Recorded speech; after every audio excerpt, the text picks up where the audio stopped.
Okay, so that was basically like 19 minutes of me discussing that part of the game. Getting back to Patari, really annoying. You know, it's like some of the laziest boss fights that I've ever seen. You know, they gave her an ass of health. Her aiming with her goddamn bow is just like aimbotting in Call of Duty. It was just completely spot on. You peeked your head out, bam, she immediately hits you for like 3 bars of health. I think you have like up to 6 or 7 bars of health. And I'm like, are you kidding me? She was hitting me in areas there was no way physically possible without glitching through the goddamn game you could hit me, and she was doing it. And so it was like, see that and calling reinforcements for me altogether, constantly poking her with the goddamn bow. It took about 3 waves before she finally came down and said, you know what, I'm done shooting at the arrow, I'm just gonna come physically attack you. I did come across one glitch in the entire goddamn game, and I was crossing a cliffside, and there was a log that led to another cliffside, and a couple of Udam were actually stuck in the stone holding a torch. You couldn't attack them, they couldn't see you. That was the only glitch I ever came across in that game. Bataria, getting back to her, I always try to avoid cursing in my videos as best as possible, but she was a complete bitch. Quite literally, because she would not only attack your own tribesmen, she would actually attack the Udam too, and would literally be burning people alive. And there was no remorse, hey, you know, I'm a bad person, you know, I want to change my ways, I want to help out your tribe. No, she was just straight up, you're gonna die. And she thought she was immune to the fire until the fire consumed her. Now, fighting Ul, on the other hand, it was a different story. His is set into a cave. And once again, he's another boss who has a lot of goddamn health. He can also call reinforcements. He uses poison and physical attacks. Now, when you think you have the Elder Beast, you have the Great Scarbear, the Bloodfang Sabretooth, and the Blood Winter Wolf, or whatever the hell it's called. You think of them being endgame animal bosses. You know, they would just annihilate anything. No, not gonna happen. Their kind of feature is kind of like Dark Souls, for instance. You could have end game gear, you could have the best gear in a Dark Souls game. Let's do, say, for instance, Dark Souls 1. Havel's gear is probably the best gear you can get in the entire game because it's bulky, you know, it has a lot of defense, you're not getting knocked down as easily, you know, but however, you get enough enemies or enough unique enemies to swarm you, they can still technically kill you, even with the best gear in the game. You could be one-shotting them left and right. You know, it only takes a handful of them just to finally whittle your health down. Same thing with Far Cry Primal. You think having these endgame bosses would help you out a lot, or endgame summon bosses? No, they got whacked left and right, even comparisons to main game bosses. They held in there for a few hits, and then eventually your beast would go down. That was a huge disappointment. They would even go down to even regular enemies too, like the Great Scarbear. You think the amount of health that goddamn thing, a bear, would have in a game, you know, it would just run through a village like it was nothing. No, I sent my Great Scarbear against a Zaylee. It took 2 of the unique big guys to whack him a handful of times, and he was immediately down. Alright, are you kidding me? The amount of hype that they make for these goddamn animals, and you're shot my bear in like 3 hits? No, completely stupid right there.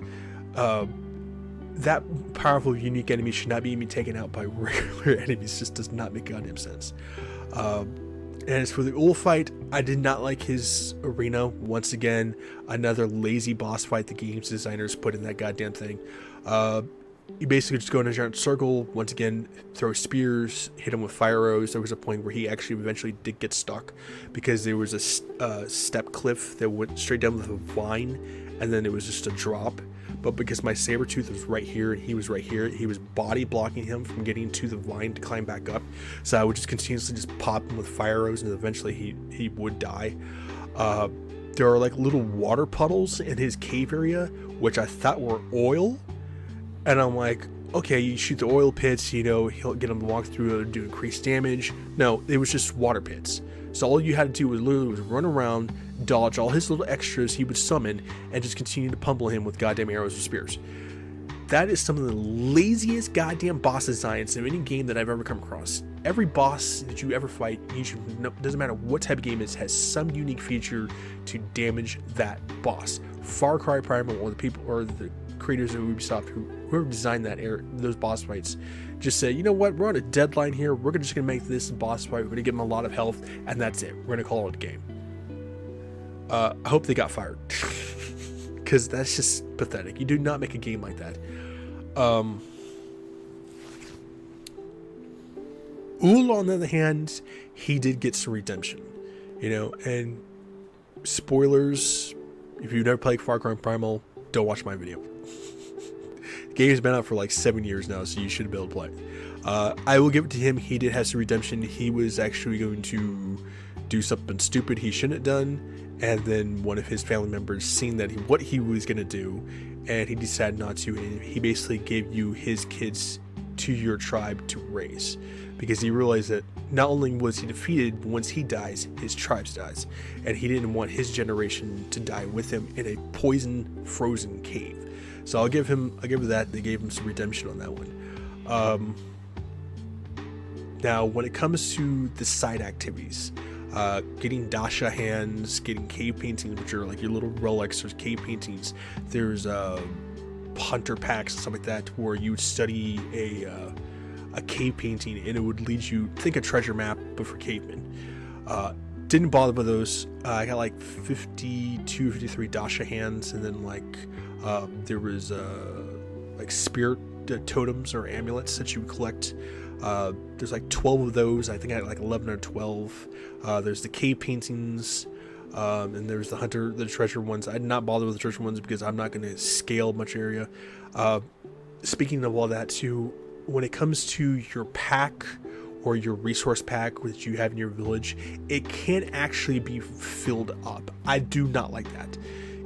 Especially if you have a population like 300 goddamn people. That was another thing we'll get into. I do not like when games limit your resources to a certain amount. I think it should be infinite. Because once you run out of that, then you have to go back out there and scavenge that crap out again, and it's really goddamn annoying. Now, when it comes to your village design with the game, I'm a little iffy about it, because they pretty much took, like, say, 8-10 huts and said, okay, there's 8 or 10 huts here. This is a population of 200 people. No. I do not like that. If you're going to make a certain population, make the scale of that area actually look bigger than it actually is, because the way they designed it is just poorly designed, in my opinion. There was like mountain sides, there was cliff sides. They could easily build huts and little forts and stuff like that there to make it a bigger scale of like, this is actually like population of 300 people. They didn't do that either. They just went the lame brand way and just put a few huts here and okay, this is your little village. I do not like that. It comes to the Azalea and to the Udan, there are certain characters who will actually join your game to advance your technology. That was pretty cool. You didn't randomly get to kill them all off. Games like that, I think, should be a choice design, whether or not you let them into your village or you decide to end that boss. That's another thing that I think could have been put into that game. But overall experience, it was fun. I put almost like 60 something hours in that goddamn game, at least, or close to it. Would I ever play Far Cry Primal again? Probably not. If I'm going to try to 100% the game, that means I would literally have to finish all of these little side quests and your village quests and stuff like that. I don't think I ever will. For all the discussions that I went through, I'd give Far Cry Primal probably 7.5 out of 10.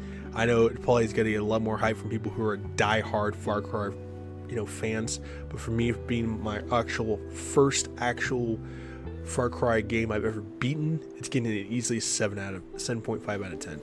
Like I said, there's a lot of stuff in that game that was nice, but most of it just started to bland. There was nothing new to it later on in the game, and it just kind of made, okay, I can just run past these enemies, or I can easily just, take this objective and not have to bother fighting any of his enemies. And there's certain areas where they should have forced you to do it, and certain areas where it was just not necessary at all.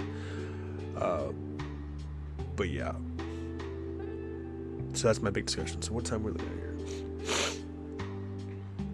Okay, that's about 10 minutes. So it's going to be like almost a 30-minute video for splitting it within 2 parts. Would I recommend Far Cry Primal to people? Highly. You know, if you like, you know, those type of games where it's set in, you know, the olden days. Well, can't really call that the olden days. Like the medieval, the pirate, or the prehistoric era where you get to fight dinosaurs like Horizon Zero Dawn and stuff like that. If you like those type of games, I highly recommend Far Cry Primal. Your experience may be a little more different than mine. I don't know. But it is vastly different in comparison to the rest of the Far Cry games because it's set 10,000 years in humanity's time and not modern technology. So there's going to be a lot of adjustments you would have to get used to the game if you're not used to playing that type of style, even if it is like a same form of that game. But yeah, that's really about it I can say about it. I'm going to eat my candy before it melts. But in the end, the boss fights like that, one thing that just irritated me and started making me really rage a lot, and just the environmental climbing was the thing. So it's probably my 3 biggest things I did not like about that game. Overall, the rest, you know, I think it was relatively fine. I don't know if they're coming out with another Far Cry. I think they're just going to be remastering a bunch of other ones. But, yeah. So thanks for hearing my discussion. Thanks for watching this video if you actually want to watch it. And, we'll continue to play Halo Reach, and Halo Reach will get its own game discussion too of what I think about it. But either way, stay safe, healthy, and sanitize. Make sure to like, subscribe, leave comments below.